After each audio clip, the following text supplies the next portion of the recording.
Welcome to The Bee's Knees, a podcast full of articles, interviews, clinical studies, and advice about knee surgery, physical therapy, and life after knee surgery. Hi, this is PJ Ewing, the host of the Bee's Knees podcast.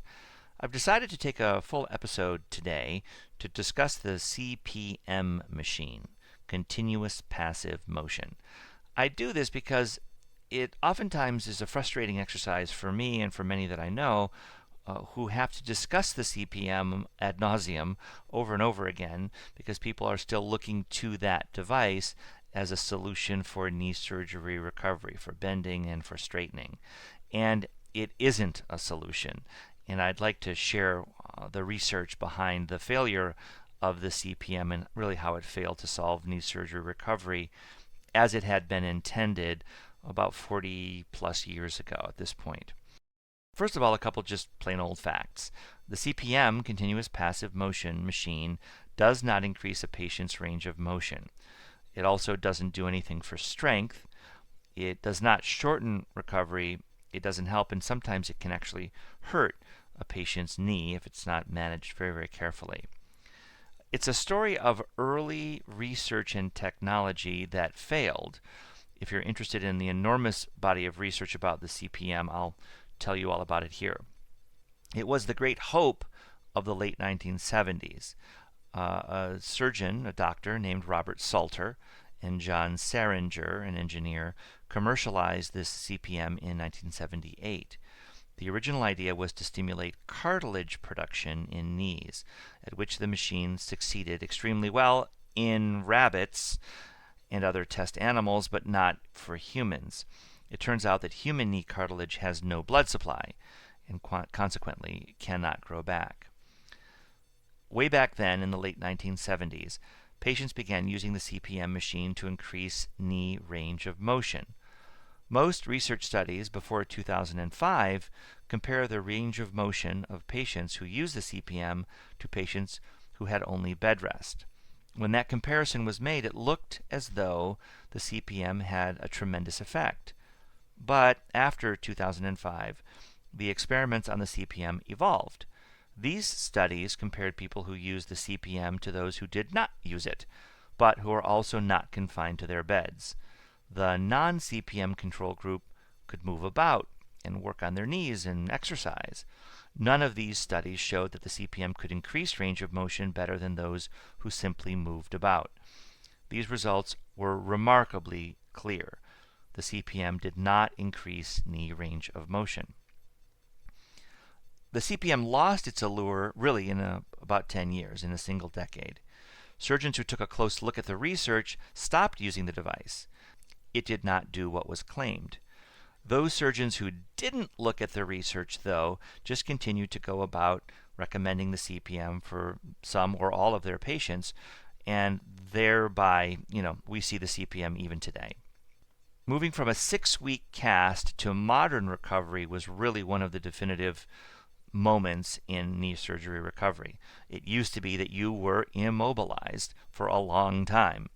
And when you are immobilized and you are out of the cast, finally, there's the opportunity to move, and that's where some of the research showed the CPM to be effective.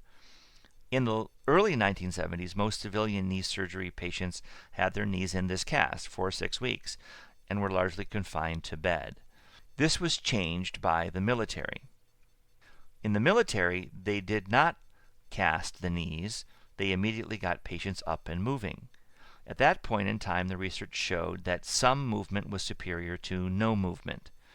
Dr. Salter reasoned that if some movement was better, continuous movement would be better still, and hence the invention of the CPM.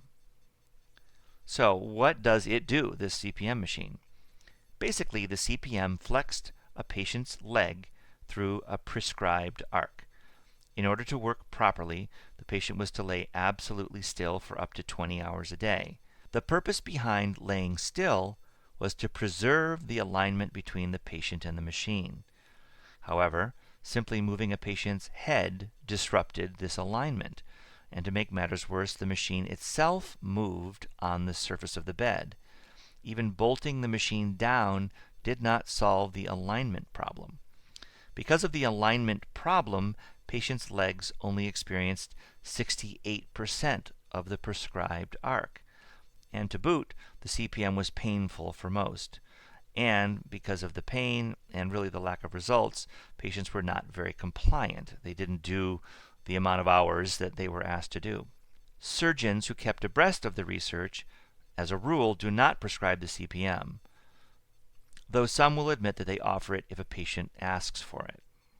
Let's turn to the research to understand the documentation behind the CPM. I have a number of studies to refer to here. However, I'll be pretty fast about the whole thing. There will be a link to the episode page in the show notes where you can then visit and read the studies if you'd like. The first study, maybe the most important study, is very recent in research terms. Back in 2014, the Cochrane collaboration did a review. It was a rigorous study, and it really was a compendium of different studies that had been done over the past 20 years, all in the Cochrane database. The conclusion by the Cochrane collaboration on this Cochrane review was that the CPM does not have clinically important effects on active knee flexion, range of motion, pain, function, or quality of life to justify its routine use. In another study by Herbold, Bonestal, and Blackburn, the effectiveness of CPM in an inpatient rehabilitation hospital after total knee replacement was looked at. The results of that study, again, in an inpatient facility, these are usually right after the hospital, where you're there for a week or 10 days or 2 weeks, and you would use the CPM. The outcome variables of 61 matched pairs of CPM users and non-CPM users were reported. No statistically significant differences were found in any of the outcomes. So no difference between those who used the CPM and didn't use the CPM in an inpatient facility. The insurance company Cigna did a study. Obviously, they're very interested in the efficacy of the device if they're going to cover it. And the study was about continuous passive motion following total knee replacement, and it was a randomized trial with follow-up after a year. So that's a pretty good one. That was done in 2006.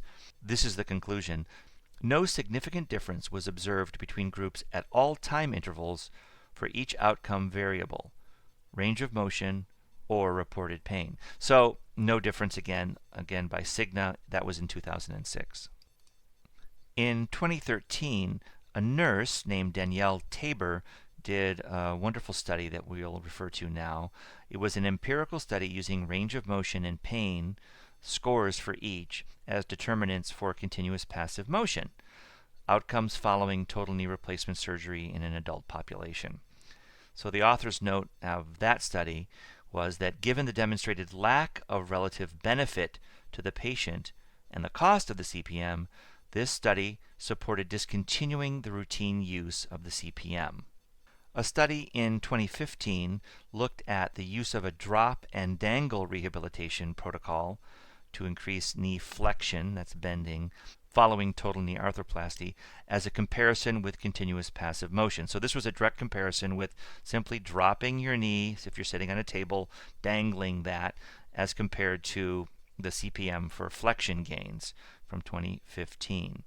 And in sum, the study protocol drop and drag provided more passive knee flexion than the use of a CPM in the first days after TKA and at discharge. So simply sitting on a table was better than using the CPM, again a study from 2015. A study was completed in the Netherlands about the CPM. It studied the effectiveness of prolonged use of continuous passive motion, CPM, as an adjunct to physiotherapy after total knee arthroplasty.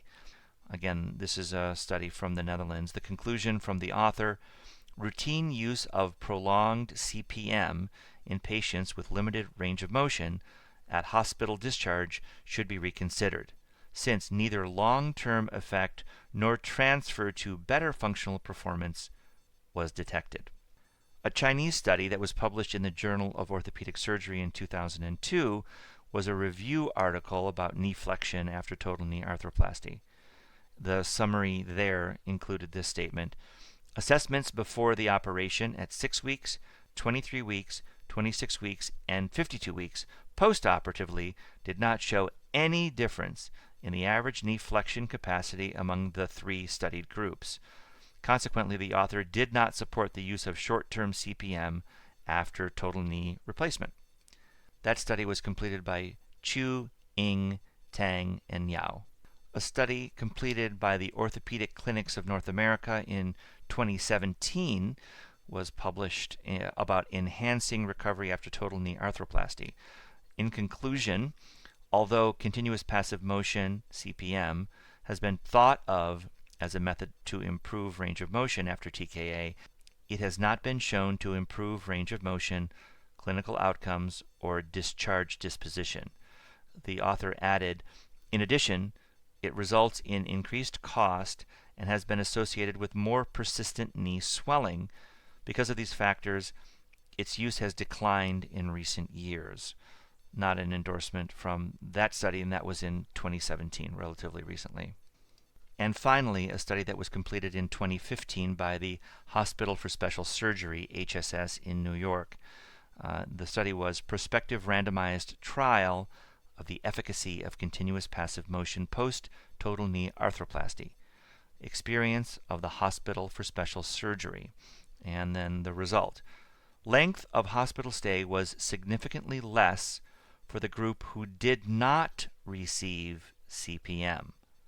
The use of CPM had no clinically relevant benefits with respect to assisted range of motion, clinical outcomes, or discharge disposition, and was associated with an additional cost of $235.50 per TKA.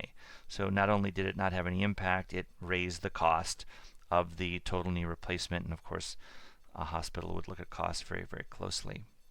The CPM has one function, and that is to increase range of motion. It doesn't attempt to do anything about strength, so there are no studies about strengthening in the CPM machine. I would say personally, from my experience, that there is a general understanding among physical therapists and clinicians and surgeons that motion is good. And if you have a CPM in the hospital setting, there's some value to just moving the knee while you're incapacitated for that brief period of time, usually a day, maybe 2, in the hospital. However, beyond that, it's clearly not beneficial clinically, and the demands that the CPM makes on the knee can actually be harmful. It doesn't have an ability to control or sense the knee. It doesn't allow you to moderate the movement easily, and it oftentimes slips off the hip or falls out of alignment, as you've heard earlier, and suddenly you're not using the device properly because of the motion.